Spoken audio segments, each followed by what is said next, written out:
Hello বন্ধুরা, আমি তোমাদের সবার প্রিয় বন্ধু প্রতীক বলছি। তো দেখো, আমরা দীঘা গিয়েছি ঘুরতে।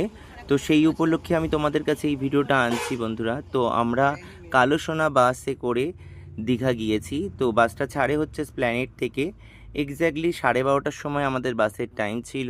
তো আমরা সকলে 10টা 10:30টার মধ্যে এসপ্ল্যানেড পৌঁছে গিয়েছিলাম।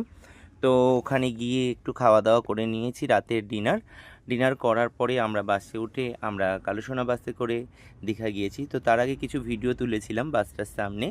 তো এক্স্যাক্টলি বাসটা যেতে যেতে সকাল ভোর 5টা 5:30টায় আমাদেরকে ল্যান্ড করিয়েছে দীঘা।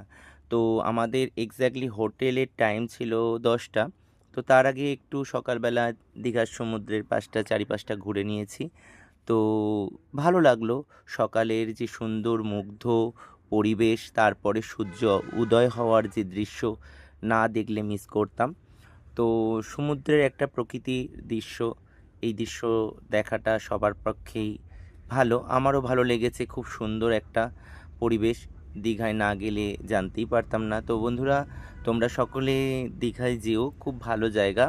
আর ওখানের আরেকটা মন্দির হয়েছে, জগন্নাথ মন্দির। তো সেই ভিডিওটা আমরা কালকে ছাড়বো। তো সকালবেলায় গিয়েছিলাম, দীঘার সাইট সিনগুলো একটু তুলে নিলাম ভিডিও ফুটেজে।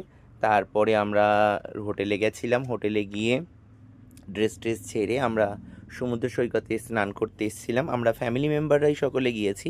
তো খুব ভালো লেগেছে, অসাধারণ এক কথায়। তো আমরা ড্রেস আপ করে সকালের ব্রেকফাস্ট করে আমরা স্নান করতে গেলাম। তারপরে স্নান টান করে বাড়ি, আবার বাড়ি নয়, হোটেলের রুমেই আমরা ফিরলাম, বাড়ি বলছি। তো এসে আবার লাঞ্চ করলাম, রাতের বেলা ডিনার করলাম, আমরা স্টে করলাম। তো পুরো ভিডিওটাই তোমাদের কাছে টুকটাক করে এনেছি। আর জগন্নাথ মন্দিরের যে ভিডিওটা তোমাদের কাছে কালকে আনবো বন্ধুরা। তো দেখো, ভিডিওটা পারলে লাইক সাবস্ক্রাইব করো। আর তোমরা যদি যাও, তোমাদের এক্সপিরিয়েন্স কেমন লেগেছে আমাকে জানিও। আমার তো খুব ভালো লেগেছে এবং আমার ফ্যামিলি মেম্বারের খুব ভালো লেগেছে।